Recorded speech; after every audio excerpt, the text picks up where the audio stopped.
He's been an evil warlock, an heir to the throne, a Mad Hatter, a Winter Soldier, an astronaut, and now he's an FBI agent opposite Nicole Kidman in the tense crime thriller Destoyer. Let's take a look.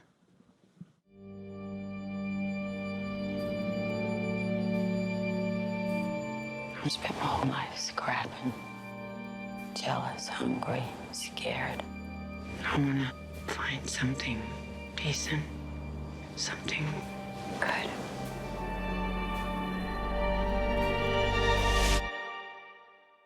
You can be better than me.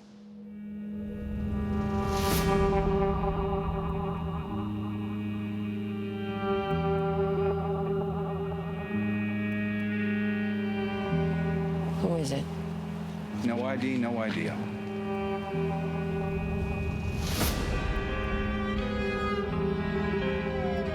I know your whole story. Placing our agent undercover should look right enough next to our guy. If we do this, we accept the consequences. Do you love me? You know I do. You chose to play cops and robbers. And you lost. No, you cops!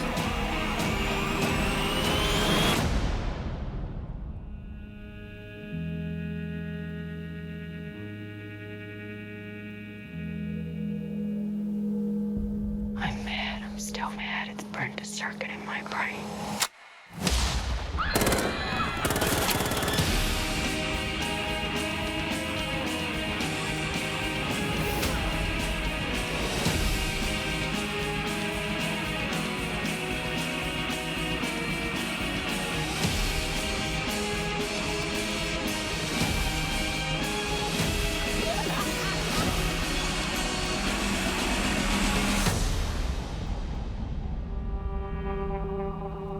I just want to do one good thing.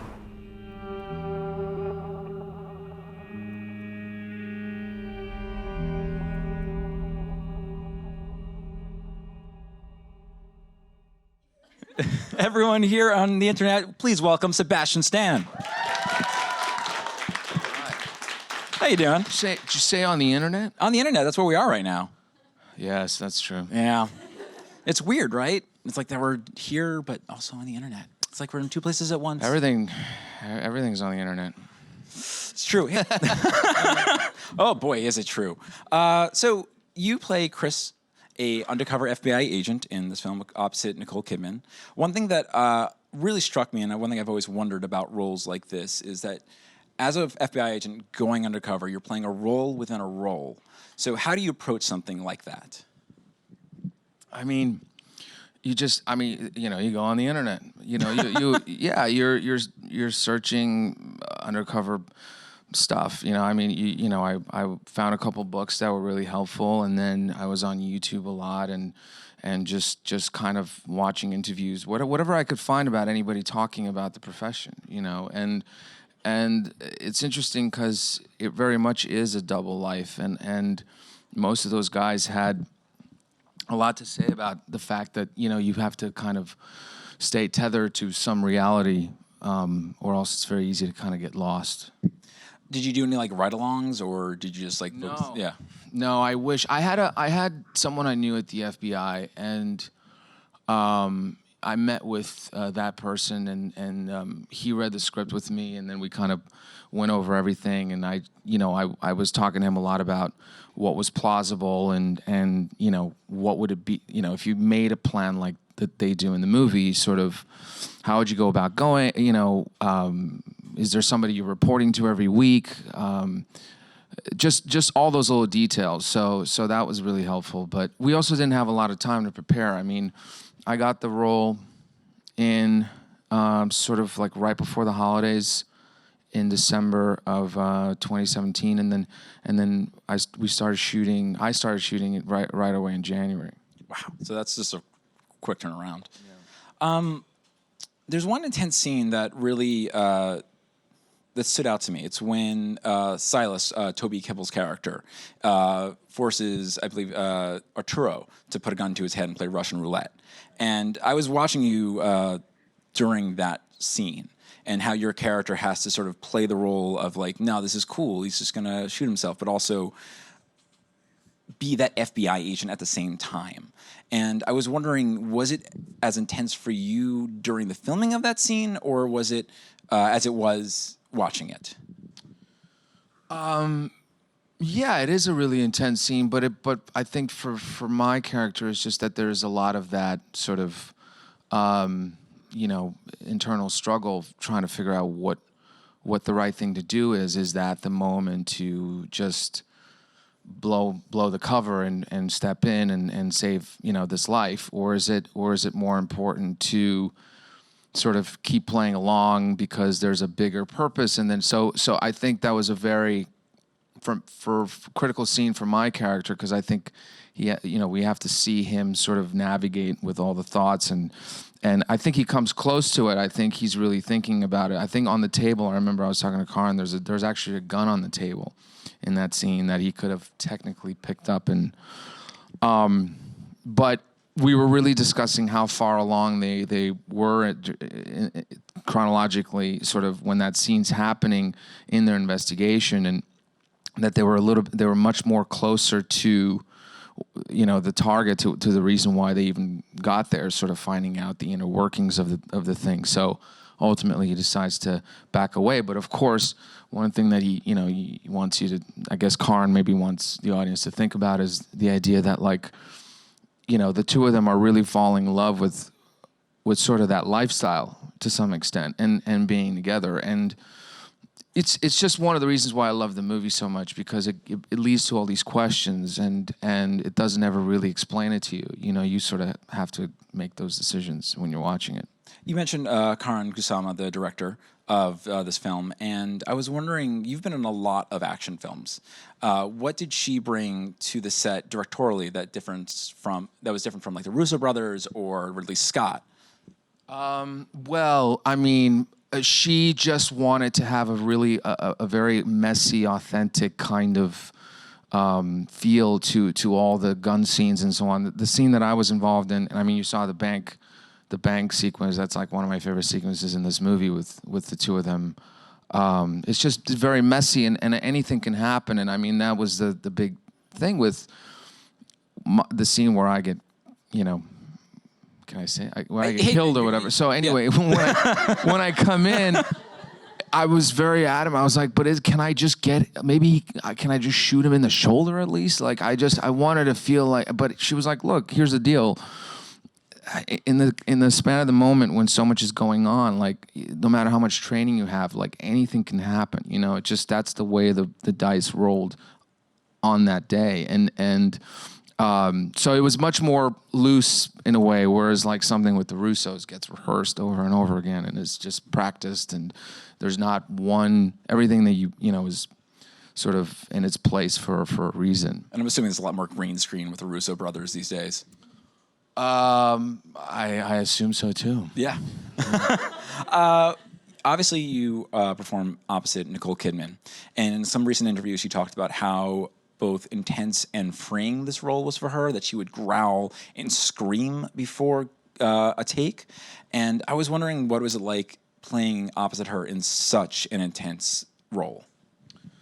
Well, I got her, I mean, I wasn't around for the older stuff, you know what I mean? I was there with all my stuff was during the flashbacks. So I think that I sort of maybe got a different version of Nicole than everybody else, because all our scenes were when things are still shaping for her. And but it was, it's always kind of a master class, because you're sitting there and you're watching somebody who you've admired for a really long time, who's unbelievable at this thing called acting, and then you're just kind of, mesmerized as how they do it. And I think I never really knew with her whether she was herself or she was a version of this character. I never really knew. And there was a lot of things about us that kind of worked for the movie, the way that we didn't really know each other and we were trying to get to know each other, the way, we kind of discovered things along the way, sort of helped. That was the issue, and I mean, not issue, but that was the thing in real life. What you mentioned that this is someone that you've always admired as an actor. What lesson did you learn from her in this movie? Just like whether it be something that she told you or watching her perform, like is this something that you took away that you like, I need to put this into my repertoire? It's a great question. I mean, I think just kind of seeing her commitment to the role, it's always inspiring to me. I mean, I love these actors like her and Christian Bale and Meryl Streep and like just any of these people that kind of transform themselves and then they have such confidence, they have such courage and confidence to just go there, because the whole time you have this voice in your head that kind of is always an objective point of view of what you're doing, but there ultimately you're able to kind of just like surrender to the thing, and that takes a lot of courage. So just to see that and be front and center to it was very inspiring.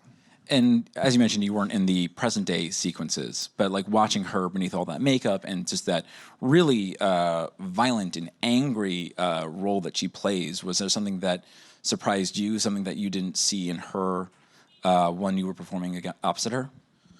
Well, I mean, like I said, I think, we never got to hang out or anything, outside of work. But when I did see her at the premiere, for example, or some of the press things, obviously, she's so graceful and beautiful and stunning and kind of like elegant, and there's a royal quality to her, and and just to sort of see her discard all that and kind of that probably that was very shocking and kind of surprising in a way, but it's just about, it's like when you watch The Hours, it's like it's a whole different person. I mean, there's so many, or To Die For, I love that movie so much. It's an entirely different person, and sometimes it's behind the eyes that more than the makeup or anything else. I mean, I think that helped, but it was always sort of what was behind the eyes. To that point, like I always wonder with roles like this, because you seem to excel at playing very dark characters. I think when I learned that you were going to be Bucky and that you're going to be the Winter Soldier, and I, saw you as the Mad Hatter, and even in Covenant, you play a really.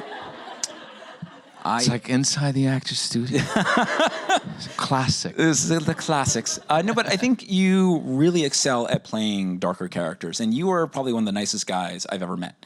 But do those characters linger with you? Do you have trouble breaking away from them?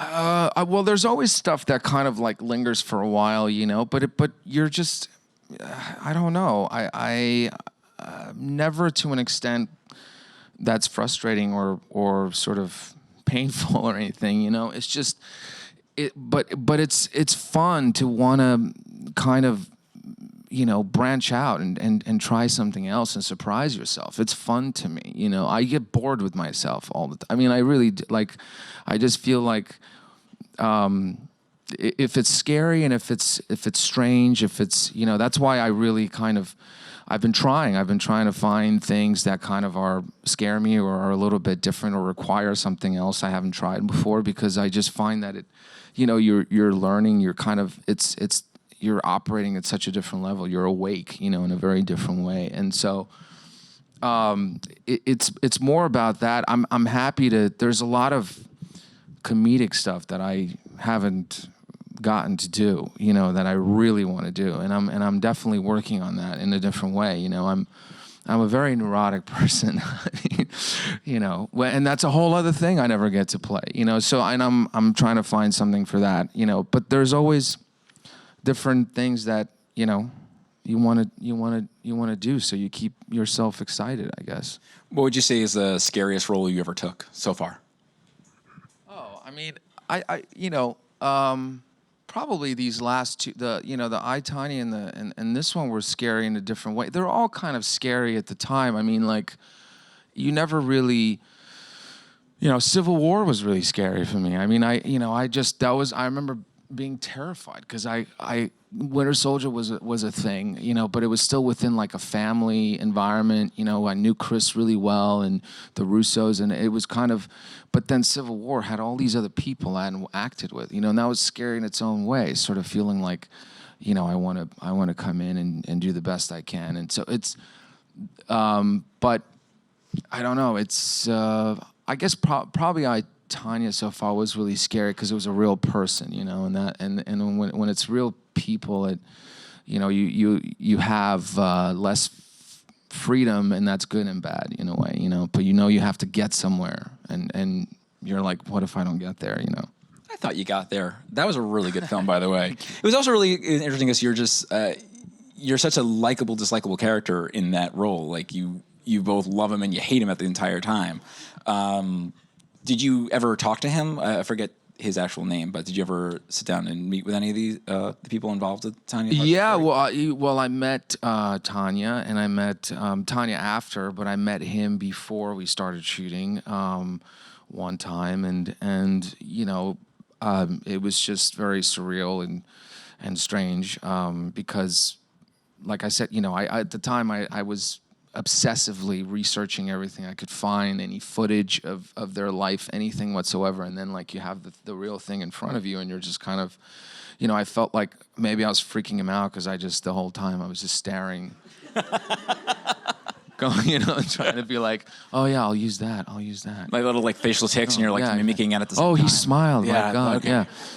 Wow, he can smile. Okay. Do you start like mirroring him, and it's No, but there were times where I was like, do I just go to the bathroom right now and write everything down? And I was like, no, just stay. Yeah, we'll have 2 more Cosmopolitans, thanks. That's what he drank.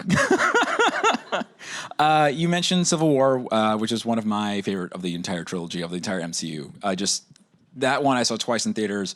I still watch it all the time. It's excellent. But I have a question about Infinity War. Okay. So how did you... Yeah, no, I know. This is the fan question that I'm asking. People. How did you find out about your death? Infinity War is actually going to happen to us all. I don't know. Wait. How did I find out I died? I know, but I said this on the day. Really? Yeah, you know, I've said it. I mean, you know, it's out there. I mean, like, I just showed up to work, and they're like, you disappear. And I was like, oh, God, what does that mean? So that actually is something I've always kind of wondered, because like I watched it and I was like, oh, there he goes. But what? That's how I felt. What I loved about it. Imagine going to the ground, but you just never hit it. That's my question. So the Russos be like, all right, look, you're dead. All right, we need you just to say Steve. They didn't say look that at your word, hand. but I was like, yeah, but you know what that means. Yeah. And they're like, well, yeah, that's it. But like, did they like just look at your hand and don't worry, we'll take care of the rest, or was it? No, first of all, I had never read a script, right? So really? Yeah, I mean, a lot of us didn't, you know, so we would show up on the day, and, you know, I knew I was still around in the movie every time I get a call the next day that I'm going to work. But on that, so I didn't even know that, you know, half or more people were disappearing. I didn't know that Thanos was doing that. I didn't know any of those things, you know, until I got there, and then they sort of in like 5 minutes tried to explain this whole thing. Because they were like, we have a crane shot, and then there's people on walkie-talkies, and Anthony's like, you know, there's the storm and the thing. And I was like, I don't know what you just said to me. I was like, thank God I'm not directing this film. You know? Can you tease anything about Avengers Endgame? You can whisper it to me, and no one's going to hear it. I won't tell anybody. I have no clue what's happening in that film. Like I said, I really don't. Other than I'm excited like everybody else to see it come out. You know, I haven't. My everything I've shot was in 2017. Really? That was a long time ago. That was a long time. So, that was 2 years ago. You know, I don't know what's happened since, but whatever has happened since, I certainly haven't been involved for any of it. Interesting. The plot thickens. I do have a question. We mentioned this earlier. You played Blaine in Hot Tub Time Machine. You should just go ahead and go to I know where you want to go. Well, let's talk about Crispin Glover. Let's talk about Crispin Glover. That's what I really want to know. You have, what was it like? How about this? What is your favorite story of Crispin Glover? Seeing him work out in Canada. Yeah. How so? Because he works out in a full, like, 3-piece suit. Huh. I don't know, but that's my memory from, that was a tough shoot because it was like The Shining, we were at this hotel resort where basically nobody was there. It was not during the season, and they gave us like these massive rooms. They put a whole film crew there, and basically we had night shoots for 2.5 weeks. So everybody was just on a different schedule altogether. You're hallucinating by the end. And so like I remember going to work out one time, and I just saw this crazy shadow, like all like violently moving across the wall like a windshield wiper, and I was like, what is this? And then finally I saw that it was coming from the gym, and it was Crispin Glover, like on the elliptical, like just going. And it was scary. Yeah, it was like, but he's in great shape, though. I mean, Back to the Future was like one of my favorite. He is in great shape, and he hasn't aged at all, and clearly he's a very healthy man. But Back to the Future was like my favorite trilogy. So it was just to be in a movie with him, was amazing. And especially about the 80s, I thought was just even funnier, But yeah, that's the story I got. I have one really. We're going to go to fan questions in a minute, but I have a very deep nerd fan question from a friend of mine named Patrick Willems. This is for you, Patrick. He wanted to know, and I'm going to get this. I'm going to get this right. I'm going to get this right. Now, I promise him I do this. He wants to know, what do you think happened to Carter Bazin after Serena kicked him out of the car in Gossip Girl season 3? You're welcome, Patrick. You're welcome. What happened to Carter Bazin after Serena kicked him out of the car in what? Gossip Girl season 3. In Gossip Girl season 3. Oh God. We can make something up. I don't know, man. I mean, he would be one of those guys, that would like end up somewhere, on like a beach somewhere, trying to basically work his way into some deal of buying an island or something. Like I don't know, but he. So he was in charge of the fire maybe festival. He's in Europe somewhere. What's that? He's in charge of fire festival, is what you're saying. That's what I was thinking. Yes. When I saw the documentary for it, I was like, is Carter Bazin involved with this? That looks insane. I only saw the preview, and I really want to see It's really good. Watch them back to back. That looks crazy. But you see, that kind of a thing is what I would see him do. Okay, cool. Get involved that way, Yeah. Just for why this is now canon. This is now canon that he is in charge of Fire Festival. Carter Bazin. Well, if they ever really do a reboot of that, might have to think about that. Let's go to we have a Twitter question from Paris Gibbons. You give such great advice to your fans out in the world, but who is the one person who you go to for advice when you need it? That's a good question. I think my friends, my mom, I'm very lucky to have some great people around me. I mean, that's always a huge thing. I always think, you're as good as the company you keep. So, but yeah, it's usually there, I guess, unless I go and I try to look, I try to read a lot of biographies and stuff. I'm always interested in how people persevere through different things. So sometimes I get advice out of that. What are you reading right now? Right now, I'm not reading a biography. Yeah, I'm not reading a biography right now. It's okay. We have some fan questions. Yeah. So we have one right over there, the Black Panther. Yeah. So to bring it back to Destoyer, I was going to ask about Chris and how it felt to be a Chris. No, I'm just kidding. They didn't go a lot into the backstory of the character, so I was just curious if you designed anything about who you thought he was or what he was doing before he came into this one particular plot. And then just kind of Black Panther, since we've been talking a lot about different things, I was curious to know if Bucky, Shuri, and T'Challa were friends before Infinity War, because after the cutscene, I was hoping to see that, and we really didn't get a chance. So I was curious if it was discussed. Okay, so first question. 4 questions, but sure. I love to be called Chris. It's really great. Did it make With Destroyer, I was really involved. Cara and I were talking a lot about the look of the character. So, we were throwing images back and forth, which is how we ended up with like the whole shave thing. And then designing the tattoos, she let me kind of handle that, which was great. And then also the clothes. So that felt more personal. And then the last one was about Black Panther. Were T'Challa and Bucky best friends? And Shuri, obviously Shuri. I mean, everyone loves Shuri. I don't know if they were best friends. I mean, They're buddies. I think Bucky was more like a honored guest. You know what I mean? And he was sort of feeling that he maybe needed to win everybody over, but I think for the first time he probably felt like he had friends. There you go. Again. All right. So our second question. Hi, I'm Shannon, and I was just wondering how the way you go about portraying your characters change depending on whether you know the end of your character's stories or not. Well, usually, unlike, Marvel-related things, usually you know how things end, and then you sort of kind of connect the dots going backwards. You try to, kind of create a map as to how these, the characters get to where they get.